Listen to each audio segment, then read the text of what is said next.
today is our launch of the virtual tour for this semester, and we are excited that you're going to get to know the history of Ethiopia. But before we start, we officially start, can everyone just write in the comment section, sorry, in the chat section or Q&A to tell us where you are from and just tell us what time it is in your country. In the meantime, I will just give an update of where we are in the semester. We have just we started the practical phase. I am sure teams have been formed and you now know your teammates. It's supposed to be this session in the session of meet and greet, which is the most important session of team collaboration, because this is when you get to know about your teammates and get to agree on a team charter. You get to maybe choose or select a team leader, formal or informal. But when you get to know about each other in this way, and you will get to work together very well, because teamwork is about rapport and the connection or the relationship you have with your teammates. I don't know if Rafael would want to add something. No, it's good. I think that your audio is a little distant. I don't know. Oh, sorry. Can you hear me now?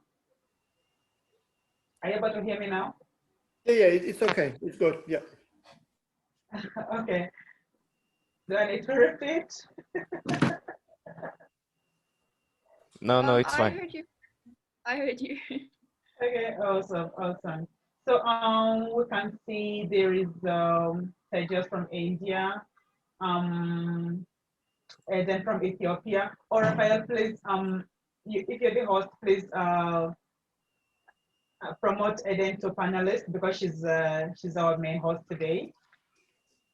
I can see Dr. Vaz from North Carolina, Emilia from the Netherlands, South Africa 4 p.m. North Carolina 9 a.m. Singapore 10 p.m. Wow, Nepal 7 p.m. Florida 9 a.m. Taiwan 10 p.m. Romania 4 p.m. Malaysia 10 p.m. Pakistan. Jeron, I wanna sleep. Jeron, please do not sleep. Insomnia. Jeron, stop spamming this. Laipa, Pakistan. Really love how you added the time also. That's so cool. We need to do that in the future too. So that's very informative. So yes. Bangladesh 9 p.m. Eden is with us. Welcome, Eden. Thank you for joining us. Rafael. Hi, everybody. Hi, Eden. Hi. Taiwan 10 p.m. Singapore 10 p.m. All right, guys, we are very, very happy to have you here. And today we're going to talk about Ethiopia, the history, especially the history of Ethiopia. Eden is a history buff, if there is a word like that. She loves anything and everything history, especially the history about her country. So she is here today to tell us about the history of Ethiopia. I'm sure we've all heard about Queen Sheba, King Solomon, so many things about Ethiopia. So please do not leave, just watch, listen. These stories are very, very nice. Okay, Eden, so maybe you can introduce yourself, and sorry, before you go, Rafael, did you have anything to add before we start the virtual tour? No, Eden can start. All right, guys. So fasten your seatbelts. We are headed to Ethiopia right now. Hello, everyone. My name is Eden. Hello. My full name is Eden Negash Abagaz. I'm 17. I live in Addis Ababa, the capital city of Ethiopia, and I'll be your tour guide today. And Annette has already mentioned Eden, that. can I ask Yeah? about your name? So you said your full name is Eden Negash, and there was a third word. So Abagaz, yes. So it's not just first name, last name. So there are three words. What is the origin of kind of three words? And the reason I'm asking is we always have this problem in culture. Like, you know, in some countries, it's just John Smith. In other countries, it's Maria Alejandra Gonzalez Perez. And we never know which ones we need to use. Do we use all four? Do we use only three? Like in your case, it's three words. So why is it three, not two? Can you explain that to us? The naming system here is a little bit different than the American and the Yeah. European. So my first name, my actual name is Eden. The second name I mentioned, Negash, it's my dad's name. And then Abagaz is my grandfather's name. So if someone wanted to formally address me, they would call me Eden Negash Abagaz. And normally you just call me Eden. And the naming system is actually very, it's actually profound. So my name, Eden, would directly translate to heaven.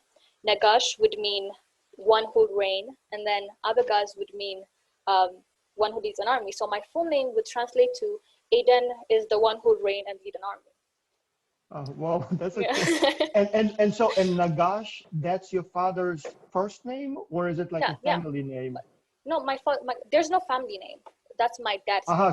So basically then the second name changes with each generation, is that how it works?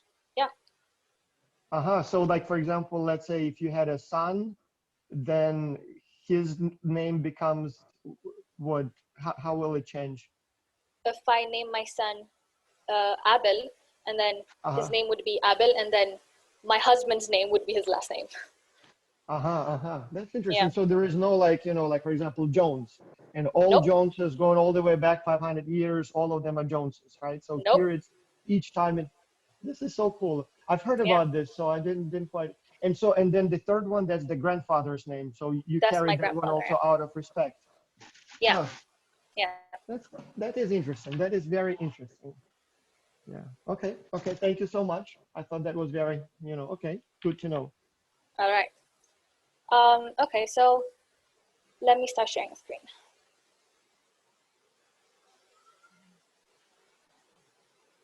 That was very interesting and informative information. Thank you for noticing that, Dr. Vas. I think now, at least now we know how the naming process takes place in Ethiopia. And guys, we can do sometimes a whole webinar on naming sort of names, because they're very different. And as I said, in Exculture, we often have, it's not that we have problems, it's just sometimes we don't fully understand, and so run into, make mistakes, because there is the sort of European system, but then there is the Asian system, which is very different in some countries. Now I see Ethiopia has a different system, and then Latin Americans, they have a different. So this is a very fascinating topic. I mean, very, very interesting. And many people have no idea that it can be different from what they have in their country. Exactly. Okay, Eden, you can start. All right. Today we'll be visiting 3 sites, mainly. Let's start with Aksum, where the largest non-obelisk stands. Research shows that the obelisks were built in the 4th century during the time of the Aksumite Empire, one of the oldest and richest empires. The empire at its height extended across most of present-day Eritrea, northern Africa, western Yemen, South Saudi Arabia, and Sudan, the capital being in Axum, found in the northern part of Ethiopia. The Aksumite Empire were known for their own alphabet, the Giz alphabet, their own currency, and the giant obelisks they built. These obelisks were built to mark the tombs of emperors or nobles. The most famous is the obelisk of Axum, which stands 24 meters tall and weighs 160 tons.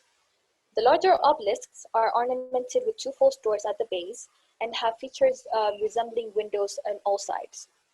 The smaller obelisks that are less decorated are for lesser novelty. There are only a few tall ones left that have been kept reserved. There are smaller ones scattered throughout the Tigray region where Axum is found. The last obelisk to be built was during the reign of King Izana, when he introduced Christianity to Ethiopia, which is the major religion until now. The tradition of building this obelisk stopped because it was a pagan tradition. So over time, many of these obelisks fell due to several reasons. Structural collapse, as in the case of the Great Stele, which measured 33 meters, earthquakes, possibly right after they were built, because Aksum is actually in a seismic zone. Also, the military incursions of Imam Ahmed during the Ethiopian Adwa War caused a lot of destructions. Of the three major obelisks, due to these misfortunes, only King Isanes was left standing. After the Battle of Adwa, which we will be talking about later, the Italians took King Isanes' obelisk along with the statue of the Lion of Judah, and they were erected in Rome. Odwar returned to Ethiopia in 1947 after the United Nations intervened later on. It was about pride, really, but they're where they're supposed to be now, so all is good. Sorry. The ruins of the underground castle of Dungar is also found in Aksum. It's locally known as the Palace of Queen Sheba. Let me talk about what I know of this from my experience, because apparently all of these details, they're not on the internet. Several years ago, me and my family, we drove to Aksum. When we got there, we just stood next to the obelisks under the sun. We took pictures, and that was it. That's all that happened there. And then we walked to this beautiful church next to it. And when we were almost about to drive away, and then as if an afterthought, someone said, "Hey, there's a place here somewhere, want to look at it?" So we walked over to the palace, and the real mystery began. Well, to my 10-year-old brain, that is. When we got to the ruins of the castle of Sheba, what we first saw is the sort of maze structure you see on the screen. But the tour took place underground. We were led down beneath the ground via stairs. Not gonna lie, got really creepy from there. There were empty rooms decorated with writings, and of course, tombs. So on our way back to the stairs, if memory serves, it might have been a guide. He asked us, "Have you noticed how your steps echo?" So we all stopped, and sure enough, they did echo. He explained that beneath the level we were on, it's hollow. So there must be another level, but the archaeologists haven't dared to dig down there, because if they were to do that, their calculations show that the level we were on would collapse and the whole structure would be lost. Something I noticed is that people believe, they assume that Queen Sheba is a myth. But most of North African and Southwestern Arabian history suggests otherwise. Queen Sheba was the ruler of the Kingdom of Saba or Sheba, which flourished in the 10th century. To Ethiopians, she was known as the Queen Makeda, and to Arabia as the Arabian Bilqis. When I started studying Ethiopian history, I started with Queen Sheba because literally every single history we know in Ethiopia dates back to her. Just everything dates back to Queen Sheba and her kingdom. So let me drop a tidbit of history I acquired. It's interesting and it's funny. It's a little funny. At the same time Queen Sheba ruled, King Solomon of Jerusalem ruled the rest of the continent. And forget the map you have in your head of the actual world right now, because it was completely different back then. King Solomon had heard so much of this queen, her grace, her beauty, her intelligence. He'd heard how marvelous, enticing, and fierce she is. And he was curious. Queen Sheba, her advisors had told her that King Solomon had his eyes on her lands. But she'd also heard of this great king in the west, the king that God himself had bestowed with a gift. In the Bible, it says that God had asked Solomon what he wanted, and the king had answered, all the knowledge in the world. Queen Sheba decided for herself that she'd go and visit the great Jerusalem and its king. You see, King Solomon, as soon as he saw her, he was shocked.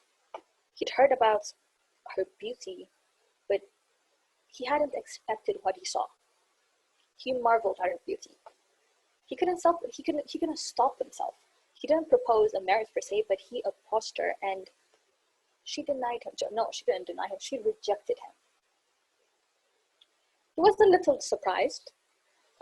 This woman, how beautiful, she was beautiful, but she rejected a king. So he instead proposed a bargain. He told her that as long as she stayed in his palace, she was not to take anything from him, even a pebble, without his permission. And if she were to do that, he would take something of hers instead. Easy enough, Queen Sheba agreed. Later on, King Solomon threw a grand ball in her honor. They feasted and celebrated, but the king had ordered his cooks to serve food with a lot of salt in it, and only wine would be served, no other drink.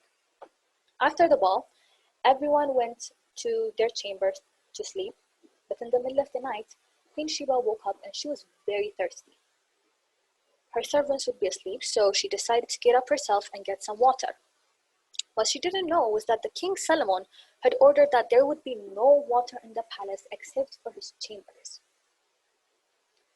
The queen wandered the halls and she came by an open room and spotted a pitcher of water on the bedside. And dozing off in the bed was the king himself.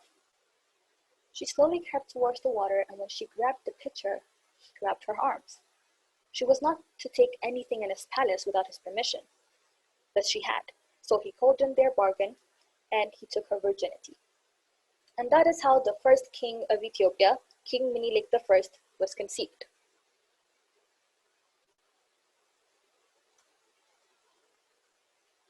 A few meters away from the obelisks, walking distance really, stands Tsion Mariam, or Church of Our Lady Mary of Zion. It is an Ethiopian Tawado church where the Ark of the Covenant is claimed to be. The Ark of the Covenant is a gold-plated wooden chest containing 2 stone tablets of the 10 Commandments. How did it get to Ethiopia? Well, remember King Menilek I, son of Queen Sheba and King Solomon? Well, when he grew up, he went to visit his pops and he came back with the Ark of the Covenant. That's the story. Anyways, this church has seen several destructions in its days, and one of the great kings to restore it was King Fasilides, who also built Fasil Ghebbi, or Fasilides Castle. King Fasil, by his throne name Alem Seged, which means to whom the world bows, was the emperor of Ethiopia since 1632 to 1667, and he was a part of the Solomonic dynasty. When Fasilides took the throne, sorry, is the screen okay? Yeah, it's perfectly Yes, fine. it's all right. It's all right. Sorry, okay. Okay, so he was part of the Solomonic dynasty. When Fasilides took the throne, his father, King Susunios, had really left the country in disarray. Susunios had introduced Catholicism in Ethiopia, which was fine, but then he made the official religion Catholicism to win Portuguese favor to get military aid. There were some forces that were threatening his reign, so he thought that would be a good idea, but it was not. It just became a whole mess. His own people started revolting against him, and he had to abdicate, and then his son was crowned. Fasilides restored the traditional Ethiopian Orthodox Church, and he banished the Portuguese missionaries that were whispering in his ears after he found out that the Portuguese are actually the ones who bombed Mombasa. And he just kept making decisions that suited his own country and kept his enemies at bay, and he did really good. Fasil is credited for finding the city of Gondar. Among the buildings he had constructed, there was the Fasilides Castle and Gondar's 44 fabled churches. So the complex building of the Fasil Castle covers about 70,000 square meters. To the south is the marketplace of Gondar, where imperial proclamations were made, troops presented, and criminals were executed. It's currently a city park. The castle is enclosed by curtain walls, which is pierced by 12 gates. There are gates of judges, gates of privy councils, gates of queen's attendants, and so on. There's also one called the Gate of Pigeons. It's supposed to be the Gate of Gifts. The castle continued growing as new rulers kept adding new structures to it. There's the Fasilides Castle, King Iyasu's first palace, David III's hall, Emperor Mentewab's castle, library, stables, and preachers.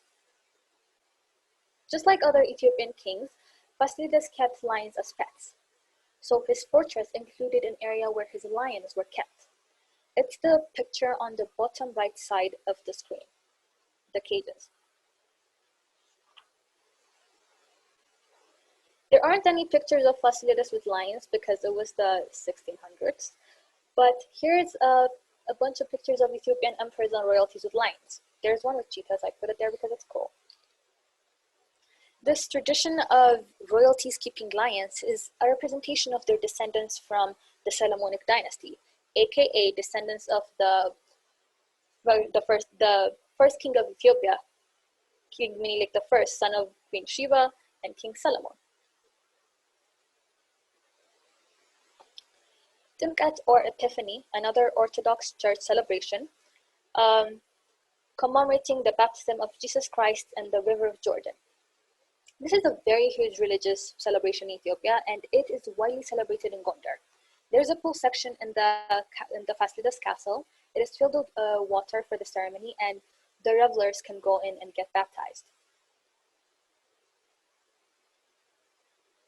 Remember how I mentioned the Battle of Adwa at the beginning, where we were talking about the obelisk being stolen by the Italians? Well, 300 years forward, after the reign of Fasilides, and the Battle of Adwa began. Adwa is a landscape in Tigray region. It's just mountains, steeps, and valleys, but to Ethiopians, it's so much more. And I wanted to explain why. Plus, we Ethiopians love to talk about this any chance we get. It's our love and pride. The battle that took place on this land, it became a base for the Pan-Africanism ideology. So how did it happen? During the reign of Menilek II, there was a treaty, the Treaty of Wuchale, which later became the main cause for the war. So treaties are cool, they're good for a while, they're often broken, especially during those times. So as it is between two countries, the treaty was written in two different languages. When translated, gave different meanings, in fact, opposite meanings, like Article 17. In Italian, it said that every foreign relation Ethiopia has or will make in the future will go through Italy, which would make us a protectorate. But then in Amharic, which is the official language in Ethiopia, it says, if the king wished it, Italy could aid us in any foreign relations we would like to make in the future and other friendly stuff. So this caused serious diplomatic conflict. During the negotiations that led up to the war, there was some trickery involved with us being the bottom of the joke, and our queen would not have it. That's her with the gun. She insisted that no further diplomatic courtesies be given to the Italians. Queen Taitu pushed and poked. She would not let it happen. At some point during the meetings, when it seemed like King Menilek would come to an agreement, she turned on him. This is part of her dialogue. I'm going to do voice now. How is it that Emperor Johannes never gave up a handful of our soil, fought the Italians and the Egyptians for it, and you want to sell your country? What will history make of you? It was later said that she herself was the one to tear the papers of the treaty piece by piece and convinced her husband to declare war when the Italians sent 15,000 troops to Ethiopia to enforce the treaty. Always a great unity for Ethiopia. You should know that when Menilek became king, he went on a conquest to unite Ethiopia and form a true map. There were several kingdoms inside Ethiopia, and some willingly became part of his empire, and some fought and fought until they were forcefully included. But when Menilek called out to the whole of Ethiopia and said that there is an enemy that wants to steal our lands and enslave us, everybody showed up ready to fight. In fact, there was a prince, Ras Mengesha Johannes, who was the son of King Johannes, the emperor before Menilek. He had a right to the throne. And the Italians actually tried to take advantage of that. They promised that he would have the crown as long as he helped them dethrone Menilek. He told them sure, but guess who was leading a quarter of Menilek's army into battle? The prince himself. No bad blood, everyone, both women and men, armed. Menilek assembled an army of 100,000 troops against 15,000. The Italians advanced on March 1st towards Adwa over narrow mountain trucks, but they were in our land. We have farmed and built on it, we know it's through and through. Our forces positioned themselves overlooking the Adwa Valley in perfect position to receive the Italians who were exposed to the crossfire. The battle took one day, and we won. So this battle is significant because the Italian government under Mussolini had viewed themselves as a superior race. But they were brought down to their knees and forced to recognize the African nation of Ethiopia as an equal. Sure, Mussolini made a sad attempt and tried again, only being successful in occupying the capital Addis Ababa, and he literally said, "Adwa has been avenged," in Italian. That's when they took the obelisk of Axum, by the way. My people like to joke that we let them stay, build us pretty houses, teach us how to make their infamous pasta. We love pasta over here, by the way. And then we kick them out again. So the Battle of Adwa gave rise to the notion of Black pride. It encouraged other colonized African countries to fight for their land and their independence. That's also why green, yellow, and red can be found in many flags of African countries. It was in part a tribute to Ethiopia and a symbol of courage, freedom, and independence.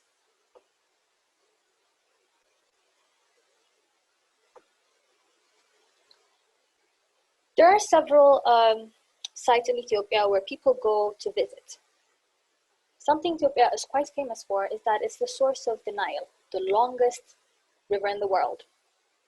And there's a little confusion among people about where the source of the Nile is, so let me clarify. The Nile has two major recruits, the Blue Nile and the White Nile.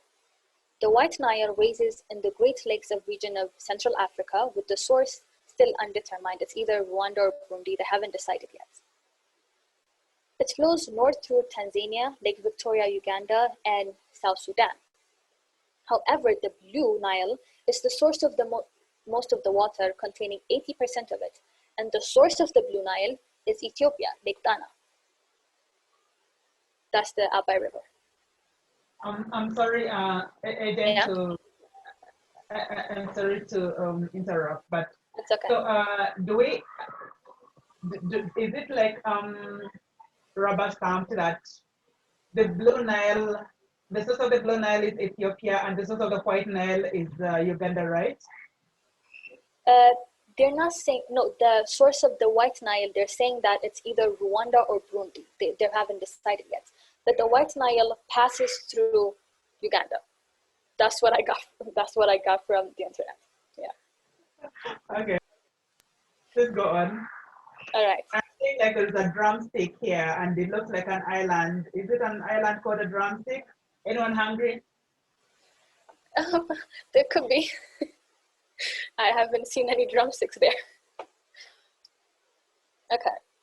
So rivaling the attraction of the Blue Nile Falls are the Lake Tana's 37 islands. And on 20 of these islands are churches built around the 14th, 15th, and 16th century. They are decorated with beautiful paintings and are the repository of innumerable treasures. Yeah.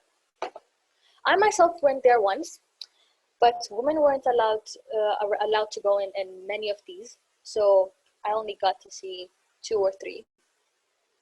But I was 10 and I really didn't care. The only thing I was worried about were the cookies I left in the car and the monkey that stole my French fries later on in the day. So that's literally all I remember going here. Okay. Hopefully, I've already mentioned several times that Ethiopia is a religious country, a very religious country. So churches and chapels are a huge tourist attraction. The first row of pictures on the screen are pictures of the chapel in the sky. It's called Abuna Yamata Gum. It's located in Tigray region, and it's situated at a height of 2,580 meters. And it has to be climbed on foot to reach. The paintings on the wall inside the cave church dates back to the 5th century. The second and the third row on the screen show the rock-hewn church of Lalibela.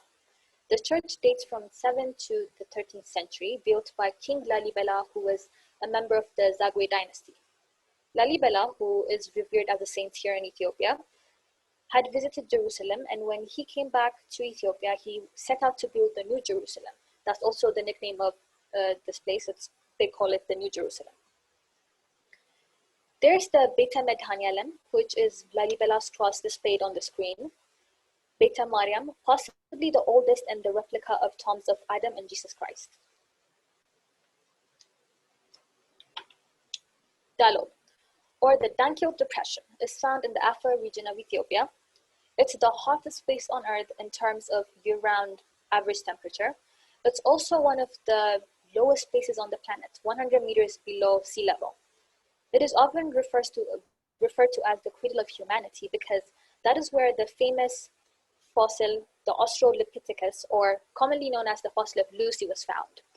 Many other fossils have been found here in Afar region, prompting many paleontologists to believe that this place in Ethiopia, the Afar region, is where the human species first formed. That's all of Ethiopia in a nutshell. That's all I have for today. Thank you. Awesome. I have seen a church that is in faith. I know Tejas and Jaron are itching to get to that church. Well, Okay. with my with my high phobia, I don't think I can get there. However religious I am, I can let it go and I look for churches on the ground. Takes a lot of determination. Because you have questions. Yeah. Eden, can I ask a quick question? Of course. So when you talk about religion, I'm looking at Wikipedia here, and it says that about 43% are Ethiopian Orthodox and about 33 are Islam. So Ethiopian Orthodox, that's basically Christianity, right? Or is it something else? No, it is So Christianity. about half of the country then are Christian, about 1/3 are Muslim, and then others, right? So I see there is Protestant, well, others are kind of Christian variations, right? There is Catholics, Protestants, okay, got it. I have a question about that, Eden. Yes. So with Sheba and Solomon being kind of like the founding royalty of the kingdom of your country, did the country convert from what the religion was at that time to Solomon's, and then became kind of like a part of the biblical history of Christianity? Is that when the country pivoted? No. I mentioned the Aksumite Empire before I mentioned Queen Sheba. That's because the Aksumite Empire was formed before Queen Sheba. And the King Izana was the one who introduced Christianity to Ethiopia. And then during the reign of Queen Sheba, the people were already Christians. Okay. Now, was Solomon technically Christian or Jewish? I believe he was Jewish. I think he was Jewish. I guess I'm not really. I don't really study. Well, he was the king of the Jewish state, so I assume he couldn't be any other. Yeah.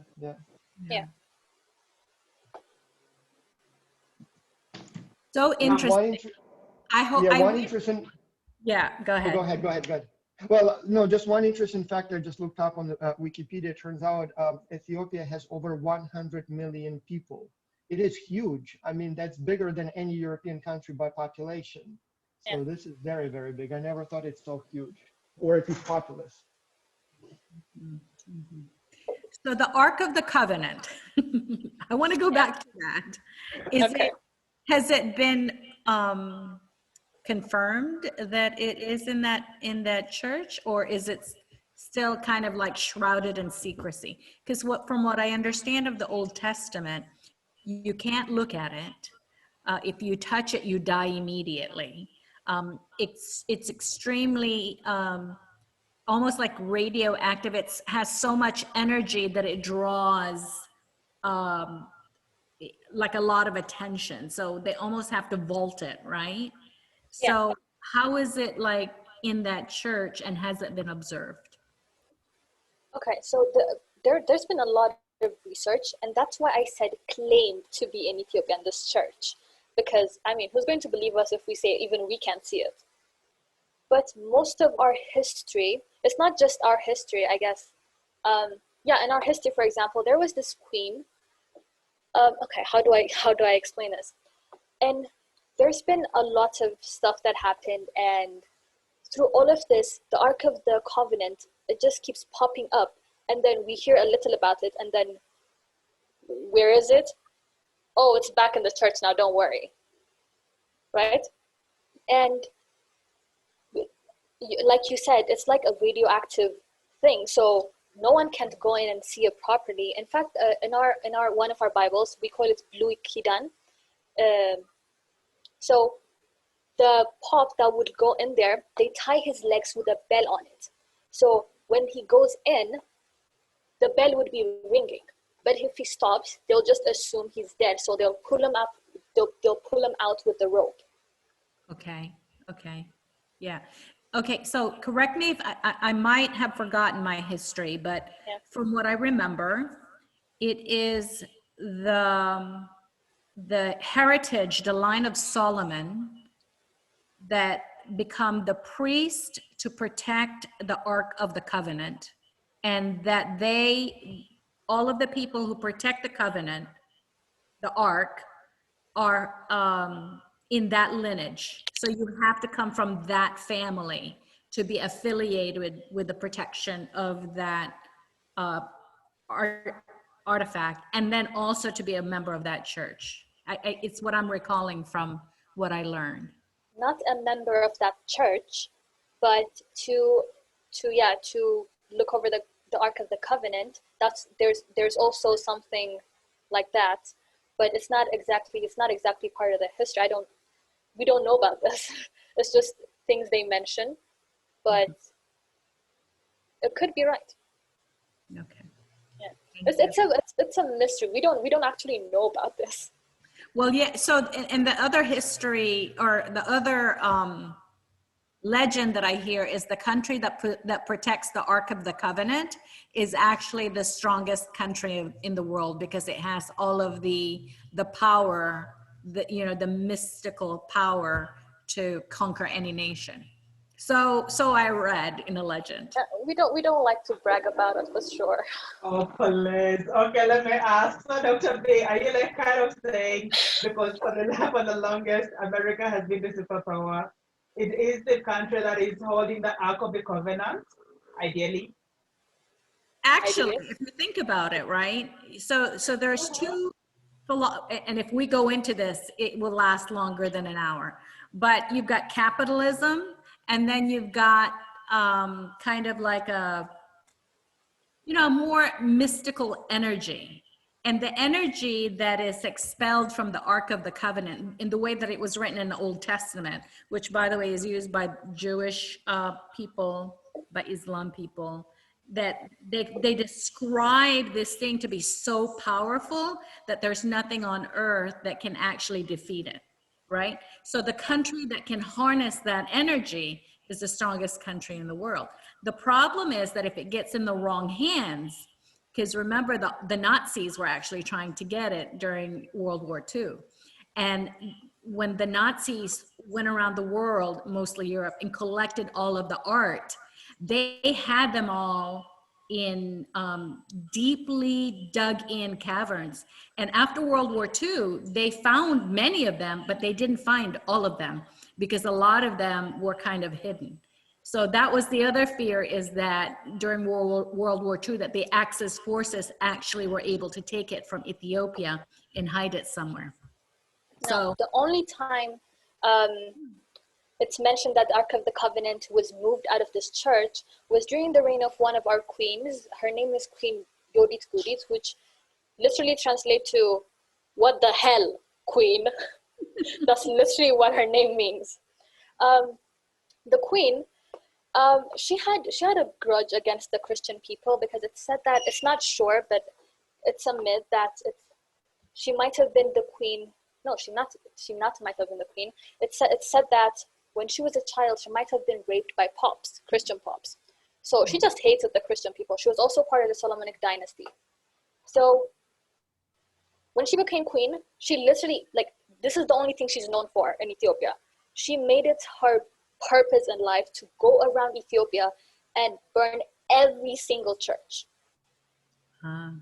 Yeah, and this church, like I said, it has seen several destructions, and King Fasilides was the one to rebuild it once, right? during her reign, it said that the church, the people who live in the church, they took the Ark of the Covenant, they carried it toward one of our islands.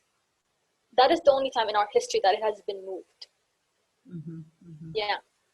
And you say that a country that can harness this much energy and this much, our country, it's very religious, and we actually believe in miracles. This is like an actual thing. Miracles an actual thing. So, yeah. I come from the Philippines, so yes, miracles to us is a normal everyday thing. Exactly. So probably our cultures are very similar in that respect, because it's actually in the thought, right? If you can believe that something can happen, it can actually happen. But if you don't, then it doesn't happen for you. Exactly. Right? And that's a part of my culture that's been embedded through the generation, and probably same to you. Yeah. Yeah. Well, it seems to me that that percentage of people who believe in miracles is no lower in the United States either. So the United States, if you don't know, is one of the most religious countries, way, way, way too religious for its sort of economic development. Usually the more economically developed, the less religious, but the United States is an exception and falls on religiosity somewhere between Saudi Arabia and probably Ethiopia. And so apparently there are quite a few people in the United States who also believe in mysticism and religion, you know, and miracles and all that stuff. So Right.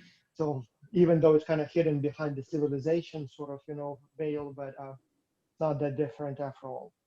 But I think, Boz, that there is a misconception, right? So when you're talking about organized religion, that's the framework. Whereas I think from what Eden is saying, and from what I know of my country, now my country is very religious, but there's something else that's separate from that, which is spirituality. And I think that that's the part that makes a religious country amplified in terms of the way that they worship and the way that they believe in things. Because religion is just a framework, but the spirituality right. But if you look at the international rankings of religiosity, my city where I am, Greensboro, usually falls like in top 3 in the world. So we have like, you know, and they measure that by a percentage of people who say that religion is important, that they believe in God or higher beings, number of churches per capita and stuff like that. And so, yes, it is here mainly Christian based. But yeah, when you look at some of those televangelists, when they pretend to heal people in the, you know, I mean, this is, you know, equally strange stuff. And just because it's sort of hidden under the Christianity, you know, sort of wrapping, many people believe that, well, that's not mysticism, that's Christianity. But I mean, some of the branches of Christianity here in the United States is very much based on, you know, mysticism and religiosity. I mean, and you know, supernatural healings, and you know, that believing into, you know, like all that, you know, prosperity gospel and all that stuff.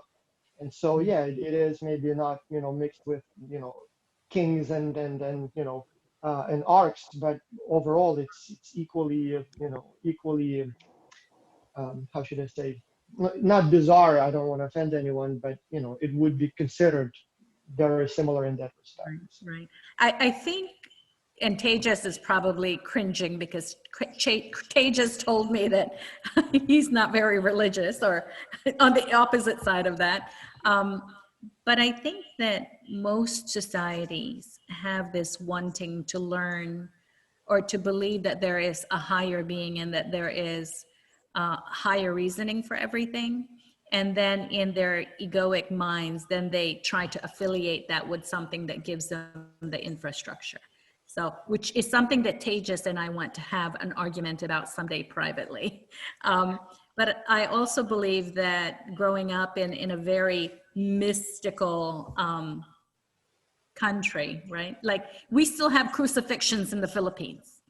On Easter Sunday, people still get crucified, you know? Right, Ania? Tell me. Yeah, people are.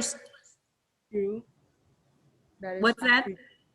That's true. On Holy Week, you will see people walking with the cross, and they will actually. Right.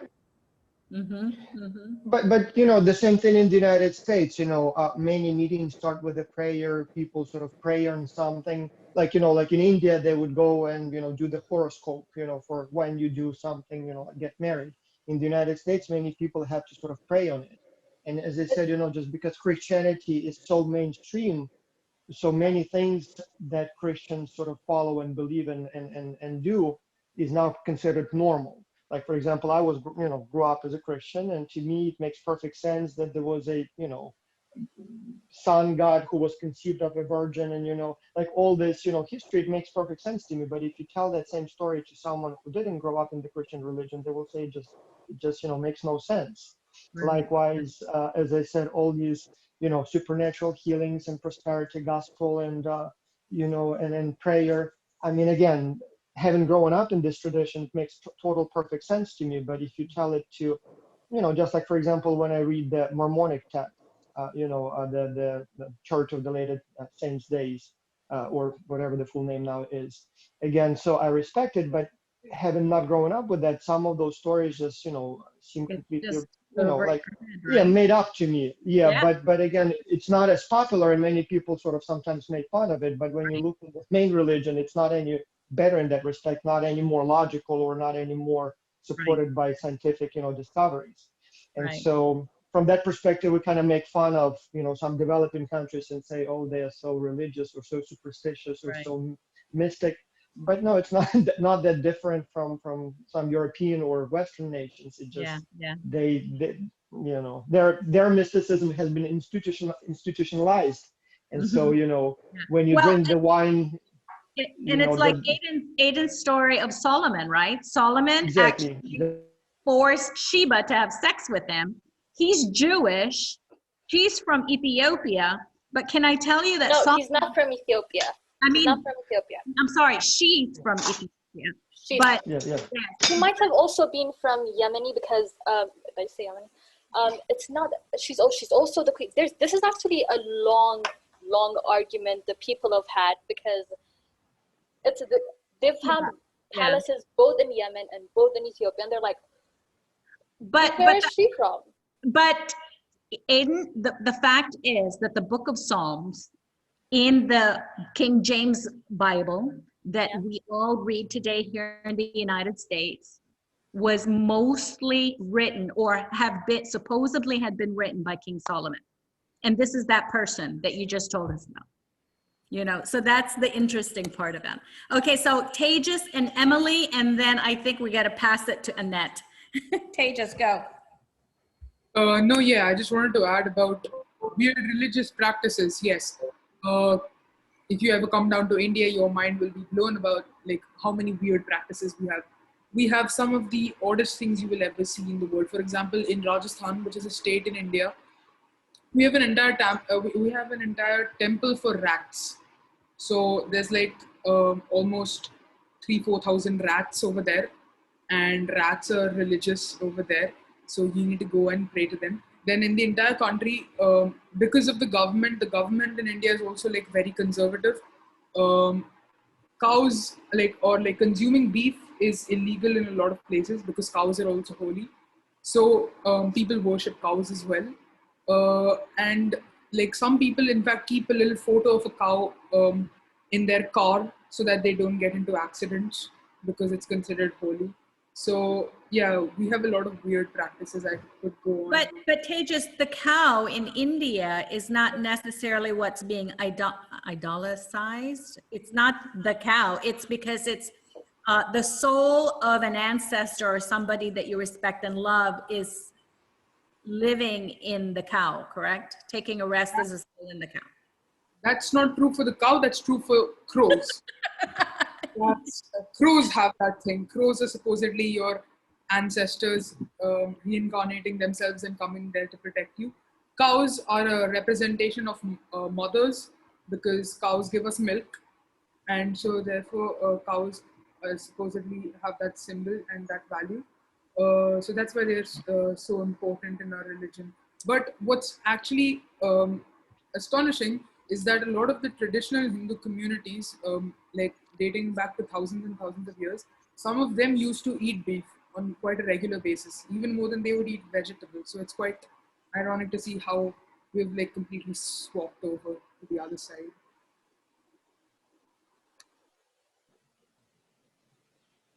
Emily? I was just going to jump in when Dr. Voss was talking about Mormonism and the Latter-day Saints. I'm actually from Utah, which is the land of the Mormons. Yes. So Yes. I actually grew up kind of in a it was kind of the reverse because I'm from the U.S., but I went to elementary school in Utah, and I was one of 2 students in my school that was not a Mormon. And so I was kind of like ostracized by the students, but the parents were kind of like half adopting me into their wards, which are like they have neighborhoods are kind of sorted into grids, and that's how they determine what church people go to. Uh-huh. So you would kind of like, just to be polite, my family would get invited to like the 44th ward like neighborhood party, but it was also like you go to school and everybody kind of folds their arms, and then like McDonald's was closed on Sundays when I was little. Um and it was just completely different culture-wise, like moving from outside of Utah to somewhere else. So I don't know. And Just what thought city was it in? What Brigham city was City. it? Oh, Brigham okay. City. So that's one of the more, So, okay, okay, yeah, yeah, yeah, Can I add named something after to that? Brigham Young himself. yeah, exactly. Yeah. Well, yeah, what I wanted to say there was that I know that sometimes people here in North Carolina make fun of, for example, the Mormon religion, and, claiming that, for example, some of the claims of the religion make no sense, like definitely are made up. But what I was trying to say is that when you look at any religion, even the most mainstream, there are a lot of questions about the, validity of some of the claims the religion makes. And so it just seems like, sometimes people, sort of give a lot of credit to their own religion, but tend to discredit other religions. Whereas in reality, I think the percentage of perhaps, stories or beliefs that may not be necessarily true is probably about the same in every, like if I may add, I grew up in the Soviet Union, which officially was a-religious, so atheist. So they literally started the country by dismantling all religious institutions, basically killing all religious priests, destroying most of the churches. And you would think that that was the country that was not religious.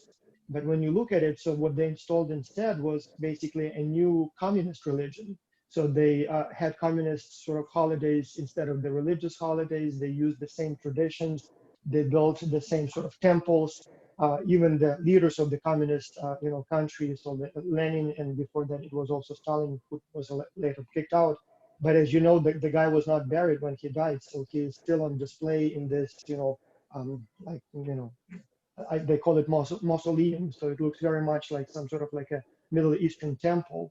And so they essentially just recreated a new religion and just called it non-religion. But in reality, the practices, the beliefs, the worship of the leaders, it was essentially an exact copy of the religions that they dismantled. So my theory is that every society is approximately equally religious. It's just some of them worship like superheroes, like Superman or Batman or whatever, or sports stars. Others may have their own, their religious figures, or maybe some, nature or animals. Right. But in reality, or in the end, it seems like we all have approximately the same, number or percentage of practices that one would call, religious. It just, some of them look more like a traditional religion and others look like something else. Right, right. And Carl Jung says, right, that like there's a mass belief system that everybody has to gravitate to. So if you think about, for example, the Buddhist, in Buddhism, they don't actually consider themselves a religion, but then they are. And then if you think about Confucianism, they actually call themselves a philosophy, but is that actually a type of religious practice? So it's always like a variance of the way that Right. you define something and then how you follow the practice. The good thing is that most religions actually teach peace and to be kind to other people. So that's what I like about having religious frameworks. then you have the extremism, and that Well, you know, and that's why, when you and start that's what I come want to away say to from theory. Tejas. Yeah. Yeah. So Tejas is not religious, and I'm not religious either. So I consider myself, I don't know, unaffiliated.